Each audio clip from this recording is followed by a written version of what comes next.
relatively privileged people on the internet that are mean are sometimes more harrowing to deal with than the people that we deal with on the street, which is crazy. Yeah, there's some horrifying. I think about that sometimes. I'm like, I know people in my life that disappoint me more than anybody on the street does. I mean, who could comment that stuff? I don't understand. Whatever. People are angry and they're hurt and. Yep, that's really what it's about. And they want to take it out. Hurt people. Hurt people, and most people are hurting. All right, so welcome back, Monika. I don't know what we're going to talk about, but we always have these interesting talks. Yeah. What were you mentioning earlier on the phone? You started a conversation. Oh, what was I saying to you this morning? On my drive in, I was thinking about all the things I wanted to say. And I know what it was. I try not to read comments anymore because I just get depressed when I do. But I was reading some comments at breakfast this morning, and I saw somebody say, Mark, do this. Mark, you got to save this person. Mark, you got to do this. And Lima gets a lot of those, and you do too. I get them in my DMs, and when people find my music page. But I think a lot of the viewers think that you, Lima, and myself are just these angels that are in the business of saving people. Yeah. When all three of us, you, me, and Lima, have other careers. This is just something we do on the side. This channel is my little side hustle. You're a musician, and this what you do is just something you do out of the kindness of your heart. And Lima, same thing. She has a business she's running. Yeah. And she talked her husband into helping out Amanda, which was wildly successful until she tragically died. But they lost, I think, they because the GoFundMe wasn't very well supported to help Amanda. So she talked her husband into digging up, like, I think $140,000 of their own money. Yeah.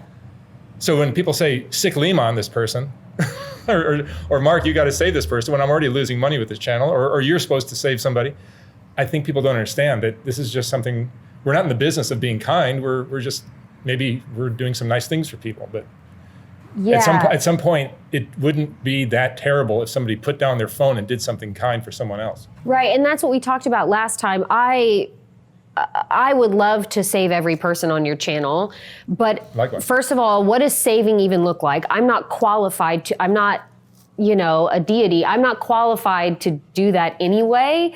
What I can do is, and what you do and what Lima does, is we find somebody who genuinely is at a place where they don't have any other option, and we do our best with the resources we have. But if we're actually, as Western civilization, as Western culture, if we're actually going to make us a significant shift, it's going to come from everybody doing something. It's not going to come from 3 people you see on YouTube doing their best. We can do what we can, but we're one singular person. And in my case, I'm broke. I have no income, so I can only do so much.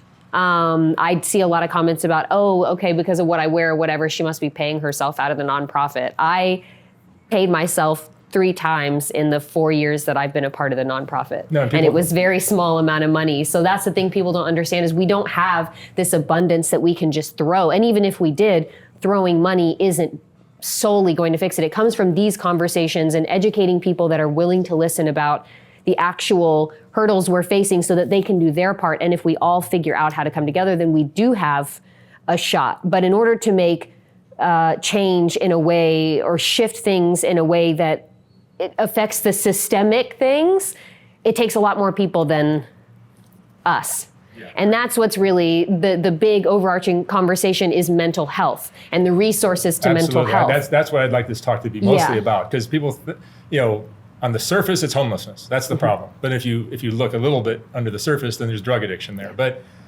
I don't believe drug addiction is the problem. I think mental health is the problem. Yeah, I would say that in most cases, with people that I experience, drugs are a byproduct of mental health struggles. And it's also confusing because sometimes the drug use brings about the mental illness, and very often the mental illness leads to drug addiction or drug use. Yeah, exactly. Like if someone's using meth, chances are that's gonna, as Lima was talking about when she was working with Amanda, like drug use definitely alters the brain in a way that sometimes is irreversible. But a lot of times what leads to drug use in the first place is abuse, is trauma that causes mental health struggles. And mental health, the conversation around mental health in general, whether you're unhoused or a millionaire, this is a new conversation. The generations before us were just like, suck it the fuck up and do it.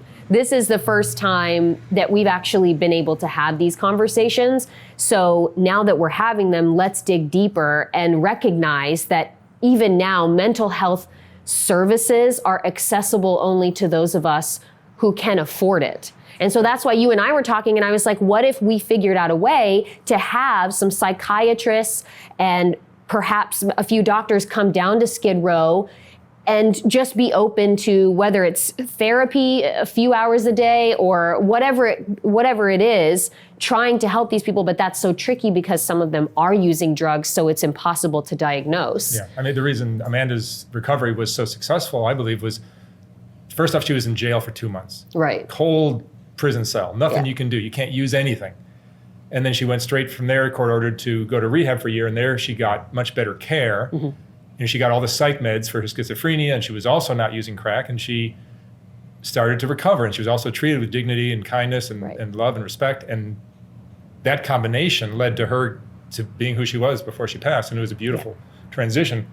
But it's that combination of getting her mental situation under control, along with keeping the drug use from happening. Exactly, and that cost $140,000 of Lima's money. Yeah, no, 140 theirs plus more. So right, exactly. And so, and that's the thing that we get to in general, which isn't going to happen tomorrow, but these conversations may spark one person that creates a ripple effect, and then it does change, which is why we have these. Yeah.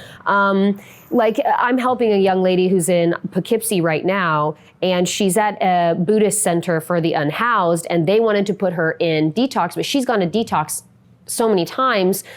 And the biggest concern of her, the I guess caseworker within the organization she was working with, is we have to continue to have her be able to have a therapist. So the foundation, she has insurance, so the foundation didn't have to cover her stay, but the conversation wasn't even about finding a detox. It was, how do we make sure she can maintain at least phone contact with a therapist? Because that was the only thing keeping her in rehab. And that's the thing, it's such a hurdle to figure out how to even get these people access, even if you have the money, to someone who's trained and can actually start to unpack some of their experiences and have them shift what's going on for them that causes them to self-sabotage. No, because getting someone clean from a drug is wonderful, but it's not the problem solver. Because as soon as they're free to do whatever they want to do, and they get a letter from the IRS, or they lose a job, or they break up with their boyfriend or girlfriend, boom, then they're back to square one, which is where mental health needs to... Mental health is number one. How many people relapse? Like 99. Everybody, I haven't helped anybody yet who hasn't relapsed. Right. And if I look at my own life and my own versions of self-sabotage, it takes such mental fortitude to not make the same choice when you're in a situation that triggers you or reminds you of something, right? I've done so many of these talks with people who said they're going to go to rehab and they're going to get clean and they're going to do this. And they want to, and they have. I believe it. I believe what they're saying 1,000%. But every single one of them has gone in a different direction. Yeah. I mean, we set up these meetings and they don't show up, and that's okay. Their time is their time. If they don't want to be here, I get that. But it's because of the mental health. And the mental health is what keeps all the people that you've offered to help, offered to give them free housing and therapy and rehab and job training and education. All they got to do is accept it. Yeah. And how many people have you offered and they just couldn't do it? All of them. Pretty much all. Yeah, it's been really hard. Or sometimes... And that's mental health. Sometimes people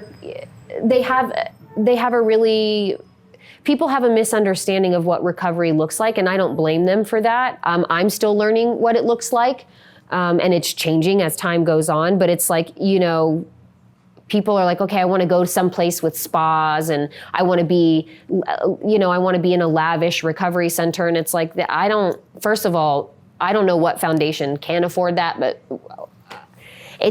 there's so many layers to it. There's so much corruption within the rehabilitation community as well. Yeah, so let's talk about that. Yeah, so I mean, the bodies in beds game is something that a lot of people know about. And I know a documentary or a movie, I don't know which one it was. Something came on one of the streaming services about it, and people were shocked. They didn't know it was happening. But it's something that, like, the foundation, when we started Patrick Cady Foundation, when Jim started it, that was one of the things that was most important to him about the foundation, was to vet the places we were sending people and figure out if they were part of that bodies in beds game or if they were genuinely in the business of helping people. But what I found, and this is just my experience, I'm not saying it's fact, but my experience is that the places that are just in the business of helping people can barely stay afloat. And the businesses the nonprofits or the recovery centers that are playing the game have the funding. So they can stay in business and they can look more attractive and they can charge more.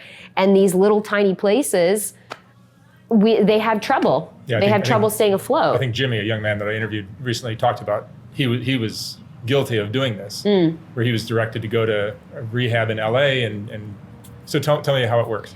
So this is my understanding of it, but I think there are a multitude of ways that it happens. But essentially, a third-party person will get someone on drugs, send them to rehab, so that their insurance pays for their rehab, and then they get them back on the drugs. And so it's just like basically a cycle of people in and out of rehab and making sure that they get bodies in the beds so that the rehab center can get the money from the insurance companies so that they can stay open. Not surprising, I guess. And that's a pretty ignorant take on it, because I know it's a lot deeper than that. That's just what I've experienced. And there's also a lot of drug use in a lot of these facilities, and that's hard to control, even if the facility is built on. It's all so much more complex than just go back to rehab and get yourself clean. Because even people that go to rehab, going to rehab is one thing, but staying in rehab is a totally another thing. Totally another thing. And it's the same thing with, like, the city of Los Angeles is converting these spaces, these hotels and whatever else, into Project Room Key or Home Key. I don't know what step we're at now. But those are a disaster. And it's not to anyone specific. It's not anyone's fault, but it's just, again, there's no mental health services. So you're just taking people out of a tent and into a room. They're not going to change their behavior. Not at all. No, that's really the problem, because everyone that's had these things offered to them, where you have a roof over your head, you have a room, you have a key to your room, it's all yours. They end up leaving because they're not allowed to do all the things they want to do. There's a curfew. They have to be in. If they're, I'm not sure all the details, but there are so many problems with it that people bail and they end up back on the street. It's so incredibly complex. And, being indoors can sometimes be less safe for certain, like, depending on what your line of work is within being unhoused, it can be less safe to be in that building because you can get cornered more easily. That's what I was talking to a young lady on the street earlier about. But that's the thing, is overall there's so many aspects to it that, yes, ideally I could come down here, and I'll just speak for myself, I could come down here and get everybody off the street and get all of them feeling loved and seen and heard and get all of them the mental health services they need and get them all into rehab. But it just doesn't work like that. And it's important that people know that even the littlest gesture within your community where you are actually does make a difference. And I was having a conversation with someone the other day, and they were like, don't you ever get tired of being so hopeful? And I'm like, no, because if we don't, it's the same thing with my career. Like, if I don't believe that there's a chance that something I do could help somebody else, and then they go out into the world and they make a difference, and we ripple out and truly start to take care of each other. If I believe that everything I'm doing is a waste of time, what am I doing? Why am I even on the planet? Being hopeful is a key to being even capable of doing anything for all these people. Yeah, so I'd rather be hopeful than bitter. Yeah, or pessimistic. Or pessimistic, because your thought process becomes your reality anyway. So if you're walking around like that, then that's what you're going to get. That's what's going to be reflected right back to you. For you, me, anybody to go, oh, look at these drug addicts. They're all the same. They're all a bunch of losers. I mean, that's, I even used to say that many years ago. But by remaining hopeful, somebody gets a chance out. Yeah. Gets Patrick gets clean, or Jimmy, or Amanda or whoever, somebody actually does it. And if you can save one or two, it's a miracle. Okay, because watching Amanda's story, some people on your channel may have gone out and said, you know what, I'm going to do something different today. And again, one thing affects everything else. Every millisecond affects the next millisecond. So I'm not going to stop helping people. And of course, it's disheartening that 9 times out of 10, people will be in a meeting with us and they leave or whatever. But I'm not going to stop because I don't know what the other side, I don't know what the point is. And it takes a lot of money and a lot of heart to truly help people in the way that people expect us to. Yeah, you have a lot of heart. We all do. I mean, that's why we do what we do. Just again, more context. Yeah. Like again, Amanda's story's beautiful, and she left this earth feeling loved and seen, and that's what matters. But that cost so much money, and she was in a situation where she had to go. So she was forced into it. She was forced. It wasn't like Amanda decided to get clean. Amanda would never have gotten clean if she hadn't been forced by the court to do this. Maybe not. And if she had had mental health services, if she had had access, perhaps she would have wanted to get clean. But you don't just go from being on the street riddled with trauma, using, to floating up into the sky and becoming, becoming what people deem socially appropriate. There's so many steps, and there are hurdles at each stop. And if we are all having a conversation about it, then those who are corrupt or not doing the appropriate thing will become fewer and far between, hopefully. Yeah. That's the goal. Educating everybody and helping us understand each other and ourselves. Yeah. Can't be bad. No, it can't be bad, and we're gonna keep doing it. I'm just gonna keep, even if nobody listens, because what else do? You gotta try. You're amazing. Thank you, so are you. Monika, thank you so much. I love these talks we have. Yeah, me too. These are great. Thank you. Yeah. Was that educational? That was the best one yet. I just love these things because if I start harping on this stuff myself, it's just not the same. Yeah. You're awesome. Yeah.